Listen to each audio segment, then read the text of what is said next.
ए जी मौसम के हिसाब से गाना। राजा रजाई से ना जाई जाला तन चपक सूता।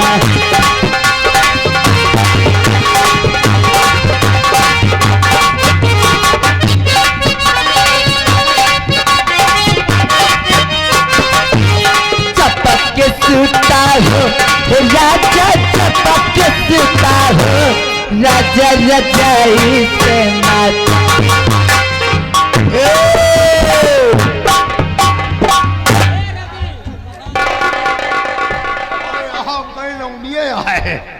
अब तो यही का हम लपेट दी रहा है।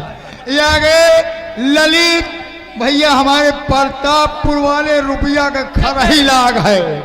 गाना वही होई तू मेरे मन की तोता।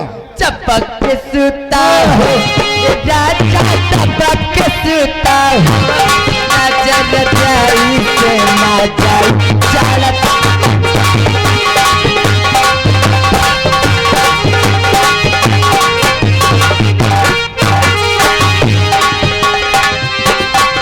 लगता जल तनी ओढ़ी न रजाई, हट जन सत तनी कोरा में सुखाई।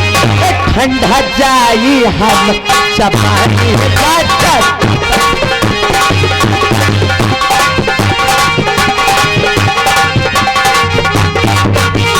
चपक के सूता हो राजा, चपक के सूता हो राजा रजाई।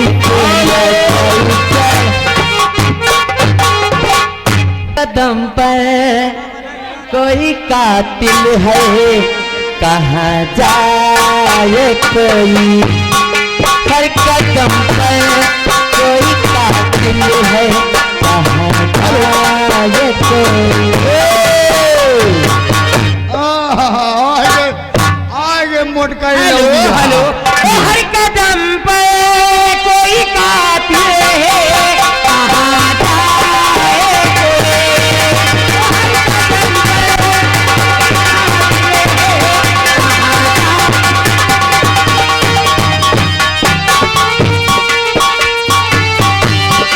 जिंदा रहना बड़ा मुश्किल है, कहाँ जाए कोई। हर कदम पर कोई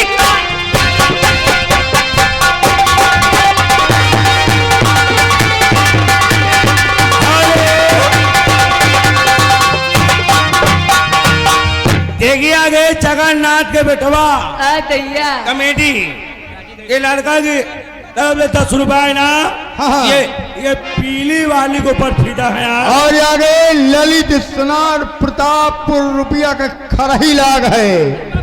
भाली हो लेकिन फरमाइश यह है तू मेरे मन की मैना।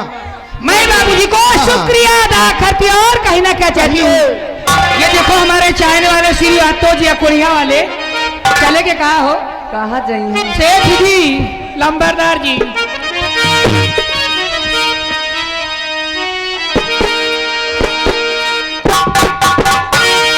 हाय सर माऊ किसी किसी को बताओ, ऐसे कैसे मैं तो ना हूँ सबको। अपनी प्रेम कहानियाँ, अपनी प्रेम कहानियाँ। हाय सर माऊ किसी अपनी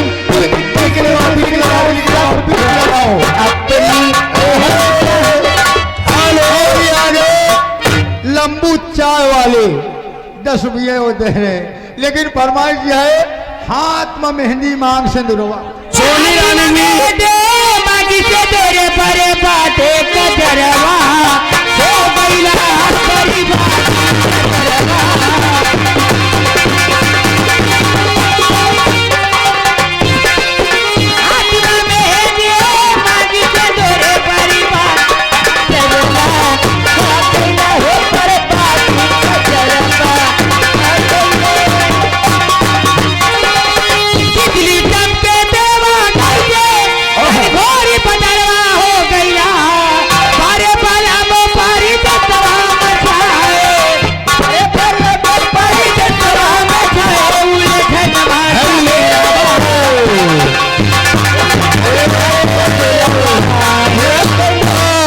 सोनी जी यहाँ का देख लियो चाय वाले। हाँ गाना वही वही तय दियो, पैसा दियो सोनी जी का। और ललित श्रृंगार रुपया का खरही लाग है, डीजे लगेगा, गाना वही बजेगा 250 वाला। चलो लगाओ भाई। सोनी रानी जी